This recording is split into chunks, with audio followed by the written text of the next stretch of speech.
ಶ್ರೀಗುರುಭ್ಯೋ ನಮಃ.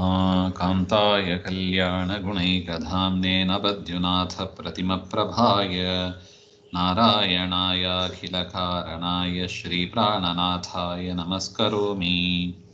ಶ್ರೀಮತ್ಸ್ಮಧ್ವಿಜಯ ತೃತೀಯ ಸರ್ಗ 23ನೇ ಶ್ಲೋಕ.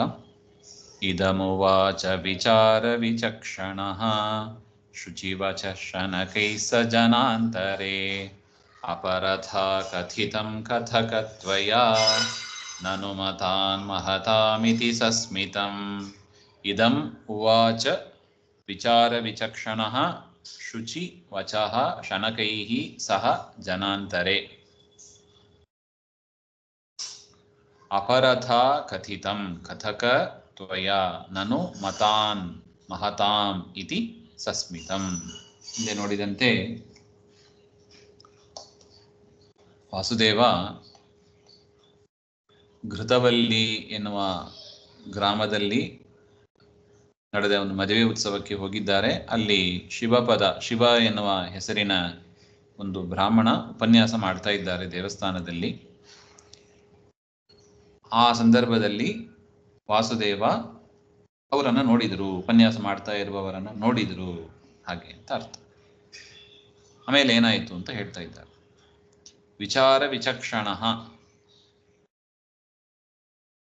ಆಚಾರ್ಯರು ಅಂದ್ರೆ ವಾಸುದೇವ ಅವರೆಂಥವರು ಹಾಗೆ ಅಂದ್ರೆ ಪದಾರ್ಥಾನಾಂ ಪದಾನಾಂಚ ವಾಚ್ಯ ವಾಚಕ ಭಾವ ವಿಚಾರ ಕುಶಲಃ. ಅಂದ್ರೆ ಈ ಪದಕ್ಕೆ ಈ ಅರ್ಥ ಹಾಗೆಂಬುದನ್ನ ಚೆನ್ನಾಗಿ ಬಲ್ಲವರಾಗಿದ್ದರು ವಾಸುದೇವ್. ಸಣ್ಣ ಮಗುವಾಗಿರುವಾಗಲೇ ಈ ಪದಕ್ಕೆ ಈ ಅರ್ಥ ಹಾಗೆ ಅಂತ. ಈಗ ನಮಗೇನಾದ್ರು ಸ್ವಲ್ಪ ಟೆಕ್ನಿಕಲ್ ಟರ್ಮ್ ಅಥವಾ ಬೇರೆ ಗೊತ್ತಿಲ್ಲದೆ ಇರುವ ಒಂದು ಶಬ್ದಕ್ಕೆ ಏನು ಅರ್ಥ ಅಂತ ಕೇಳಿದರೆ ನಮಗೆ ಕಷ್ಟ ಇದೆ ಹೇಳೋದು. ಕೋಶ ಇತ್ಯಾದಿಗಳನ್ನ ನೋಡಿ ನಾವು ಹೇಳಬೇಕು.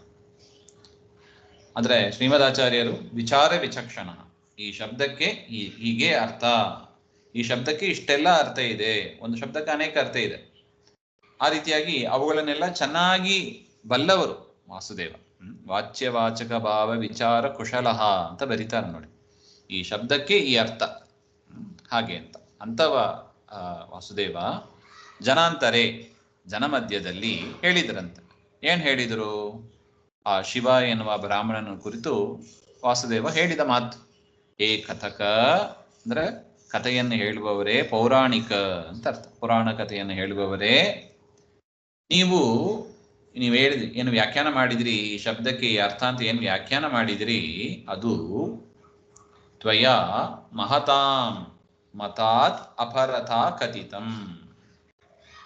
ನೀವು ದೊಡ್ಡವರ ಸಿದ್ಧಾಂತಕ್ಕೆ ವಿರುದ್ಧವಾಗಿ ನೀವು ಉಪನ್ಯಾಸ ಮಾಡ್ತಾ ಇದ್ದೀರಾ, ವ್ಯಾಖ್ಯಾನ ಮಾಡ್ತಾ ಇದ್ದೀರಾ. ಆ ಪದಕ್ಕೆ ದೊಡ್ಡವರಿಗೆ ವಿರುದ್ಧವಾಗಿ ಇದೆ ನೀವು ಹೇಳಿದ್ದು. ದೊಡ್ಡವರು ಅಂದ್ರೆ ಯಾರು? ಮಹತಾಂ ಅಂದ್ರೆ ಬರಿತಾರೆ ನೋಡಿ. ವ್ಯಾಸ ಶುಕಾದೀನಾಂ, ವೇದವ್ಯಾಸರು, ಶುಕಾಚಾರ್ಯರು, ಇವರೇ ಮೊದಲಾದ ಜ್ಞಾನಿಗಳು.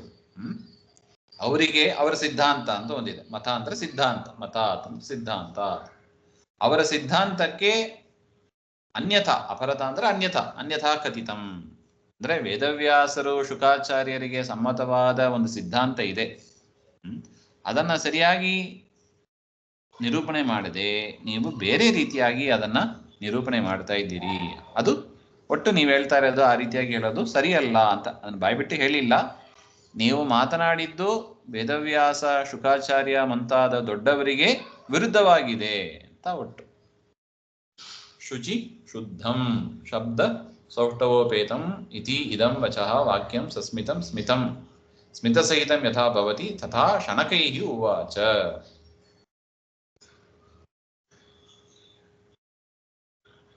ಅಂದ್ರೆ ಶುಚಿವಚಃ, ಈ ರೀತಿಯಾದ ಒಂದು ಶುದ್ಧವಾದ ಅಕ್ಷರಗಳು ಸ್ಪಷ್ಟವಾಗಿ ಆಚಾರ್ಯರು ಮಾತನಾಡಿದರು ಅಂದ್ರೆ ಆ ಧ್ವನಿಯೇ ಗಂಭೀರವಾಗಿ ಇರುತ್ತದೆ. ಅಂಥ ಗಂಭೀರವಾದ ಧ್ವನಿಯಿಂದ ಶನಕೈಹಿ, ಜೋರಾಗಿ ನೋಡಿ, ನಿಂದನೆ ಮಾಡುವಾಗ ಒಟ್ಟು ನಿಂದನೆ ಮಾಡಿದ್ದಲ್ಲಿ ಅಂದ್ರೆ ನೀವು ಹೇಳ್ತಾ ಇರುವ ಅರ್ಥ ಸರಿಯಲ್ಲ, ದೊಡ್ಡವರಿಗೆ ಸಮ್ಮತ ಅಲ್ಲ ಹಾಗೆ ಅಂತ. ಅದನ್ನ ಶನಕೈಹಿ ಉವಾಚ, ಮೆತ್ತಗೆ ಹೇಳಿದ್ರಂತೆ. ಇದಂ ವಾಕ್ಯಂ ಸ್ಮಿತ ಸಹಿತಂ, ಸಸ್ಮಿತಂ ಅಂತ ಬರೀತಾರೆ ನೋಡಿ. ಸಸ್ಮಿತಂ ಅಂದ್ರೆ ಸ್ಮಿತ ಸಹಿತಂ, ಮಂದಹಾಸ ಪೂರ್ವಕವಾಗಿ ಮುಖವನ್ನೆಲ್ಲ ಗಂಟು ಮಾಡಿಕೊಂಡು ಹಾಗೆ ಹೇಳಿಲ್ಲ. ಸ್ಮಿತಸಹಿತಂ ಯಥಾ ಭವತಿ ತಥಾ ಮಂದಹಾಸಪೂರ್ವಕವಾಗಿ ಶನಕೈಹಿ ನಿಧಾನಕ್ಕೆ ಮೆತ್ತಗೆ ಹೇಳಿದರು. ಧ್ವನಿ ಮಾತ್ರ ಗಂಭೀರವಾದ ಧ್ವನಿ ಆಚಾರ್ಯರದ್ದು ಅಂತ. ಆ ರೀತಿಯಾಗಿ ಹೇಳಿದ್ರು ಹಾಗೆ ಅಂತ ನೋಡಿ. ಇದರಿಂದ ನಮಗೆ ಒಂದು ವಿಚಾರ ಸ್ಪಷ್ಟ ಆಗ್ತದೆ. ನಾವೇನೇ ಮಾತನಾಡಿದರೂ ಕೂಡ ಅದೇನಾಗಬಾರ್ದು, ದೊಡ್ಡವರಿಗೆ ವಿರುದ್ಧ ಆಗಬಾರ್ದು. ದೊಡ್ಡವರಿಗೆ ವಿರುದ್ಧವಾಗಿ ಕಾಯೇನ ವಾಚ ಮನಸ ಮೂರರಲ್ಲೂ ನಡೀಬಾರ್ದು.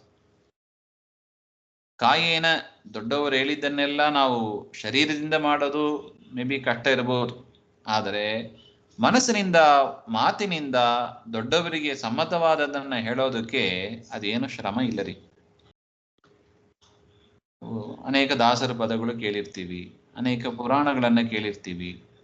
ಸೊ ಅದರಲ್ಲಿ ನಮಗೆ ಗೊತ್ತಿರುತ್ತದೆ ದೊಡ್ಡವರ ಅಭಿಪ್ರಾಯ ಏನು ಹಾಗೆ ಅಂತ.